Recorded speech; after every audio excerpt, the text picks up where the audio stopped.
where I fell under the attentive care of the Reverend Dr. Tara Landers. Our theme this month states that a change maker is a risk taker, risking something big for something good. Most popular modern stories, whether in books or on screens, tell us that risk comes out of a courageous decision to offer one's life on behalf of a heroic effort. Usually, to save the world in one way or another. But at the very least, a heroic effort on behalf of something that they can articulate, some distinct goal with a clear purpose and outcome that they will then accomplish in the next 90 to 120 minutes. This kind of courage is very real. We find it in legendary campaigns for social justice, through the immense sacrifice of giving one's life for the benefit of a noble cause, for the benefit of others that one may never know. The world turns on these types of acts.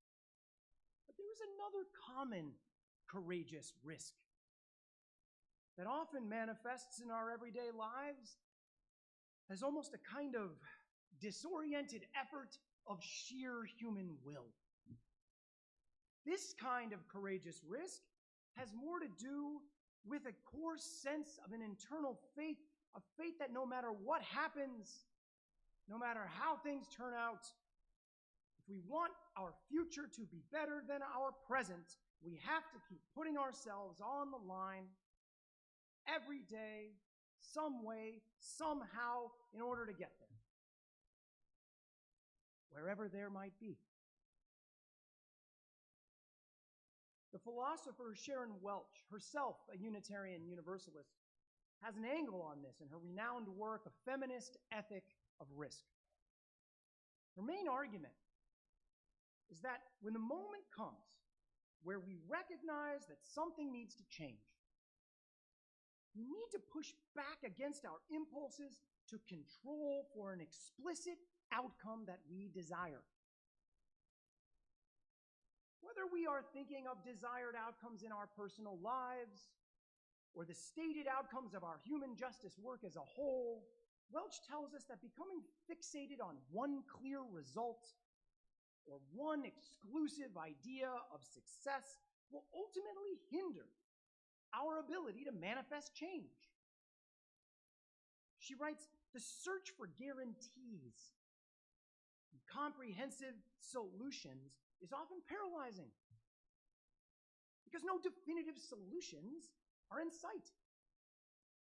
Most of the things we want to change in the world are gargantuan, and they resist simple, clear, comprehensive solutions. Welch says that in response to this, because we can rarely guarantee that we'll achieve the goal we want, we instead tend to downsize into choosing specific goals we think are actually achievable. The problem is, when we do that, it looks a lot like the status quo, because we can't really define achievable things that haven't existed yet.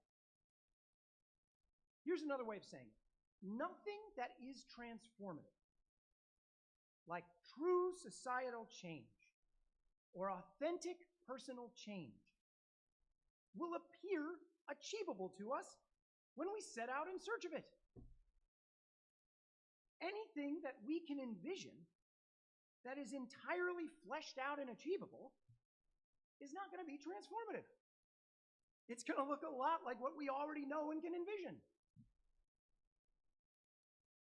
Instead of deliberating at length on exactly what we want everything to look like in the end, or becoming fixated on achieving a specific goal, Welch challenges us to ask ourselves a different question when we are seeking something new.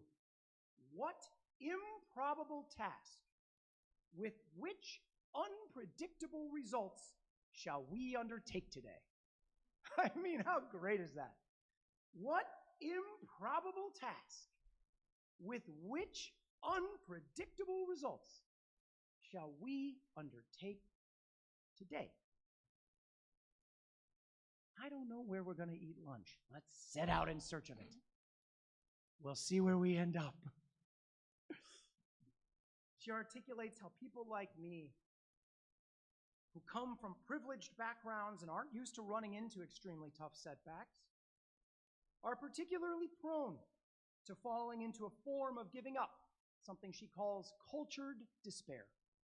The privileged can become, quote, easily discouraged because we are accustomed to too much power, accustomed to having our needs met without negotiation and work, accustomed to having a political and economic system that responds to our needs.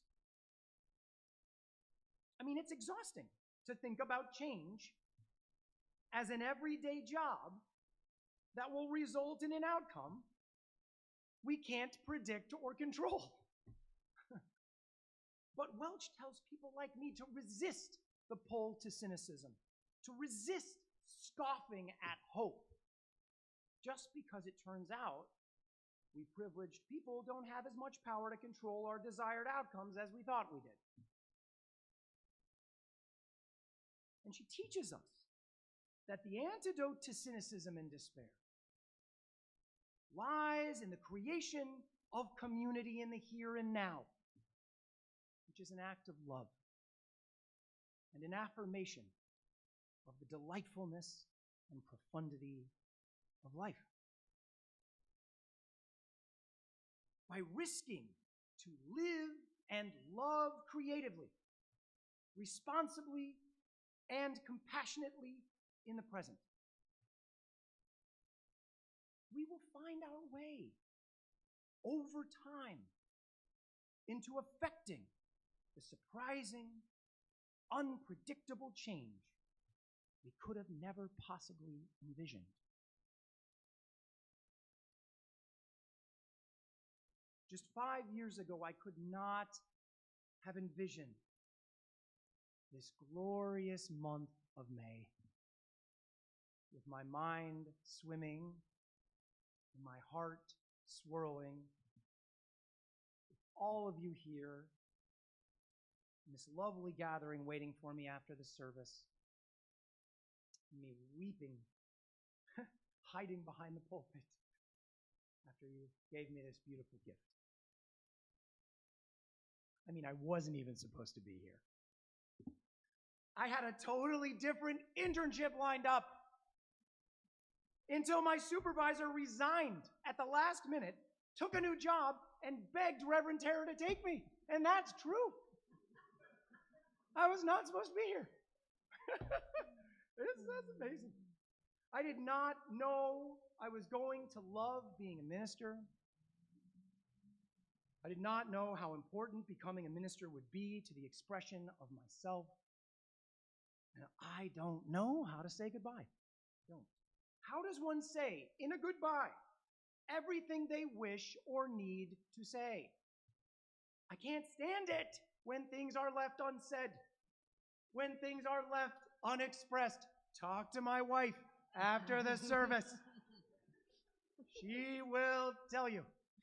And also, I can't stand it when things that can't be said or expressed are ignored. Fraught with a compulsion to try to figure out how to say or how to not say everything that's happening in a moment, or how to help others say and not say what they feel is happening in a moment. You could understand why ministry might call to me. This severe formal goodbye, where after the party today, I don't talk to any of you for at least a year. Yeah. I've discovered that there's a gift wrapped inside of it. It has forced me to say goodbye, to figure out how to say goodbye. And in the being forced to say goodbye, I have been challenged to express to you all, somehow, I want you to know it, and I do, what you've meant to me.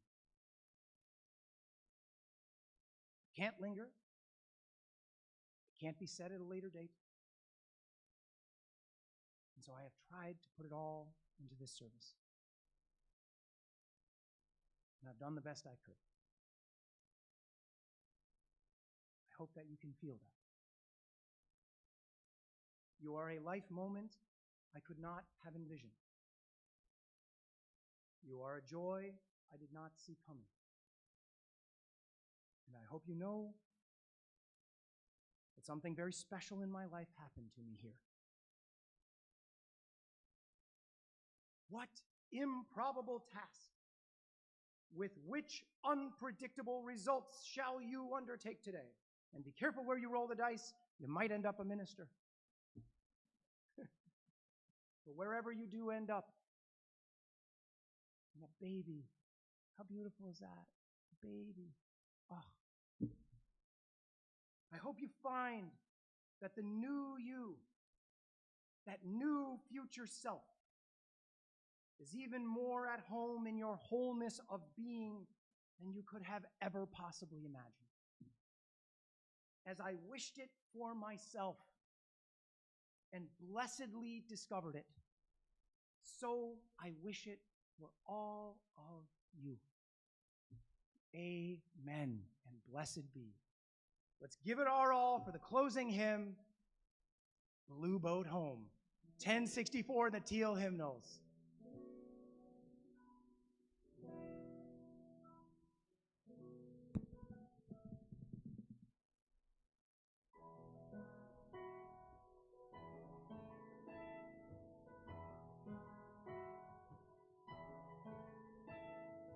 Low below me I feel no motion, standing on these mountains and plains, far away from the rolling ocean. Still my dry land heart can say, I've been sailing all my life now, never harbor or port have I known. A wide universe is the ocean I travel, and the earth is my blue boat home.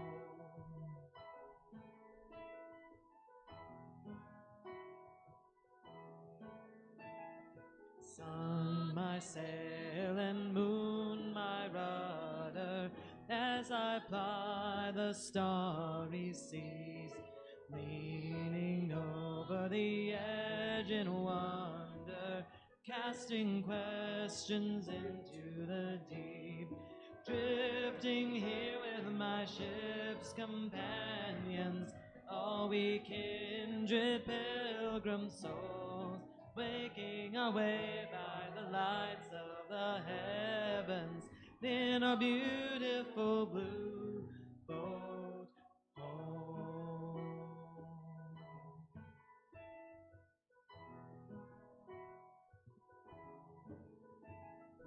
I give thanks to the waves upholding me, hail the great winds urging me on, greet the infinite sea before me, sing the sky my sailor's song. I was born upon the fathoms, never harbor or port have I known. The wide universe is the ocean I travel, and the earth is my blue boat home. The wide universe is the ocean I travel, and the earth is my blue boat home.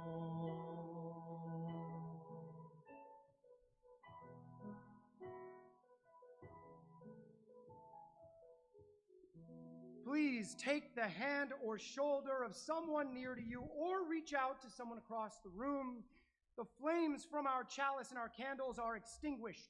Their light lives on in each of us, the flames binding our community as they empower us to reach toward justice. Stay a little longer, friends. I got something else to say. Thank you, dear friends. Thank you for the love you showed me and my family, for the way you welcomed us and made us feel at home. Thank you for trusting me, for challenging and supporting me. Thank you for bearing witness to my growth into ministry. And thank you for being the place where I became a minister. Thank you to the young babe. Thank you, too, for the many laughs. I love you all. Now go, live into yourselves, and by doing so, inspire others to do the same. Amen, and blessed be.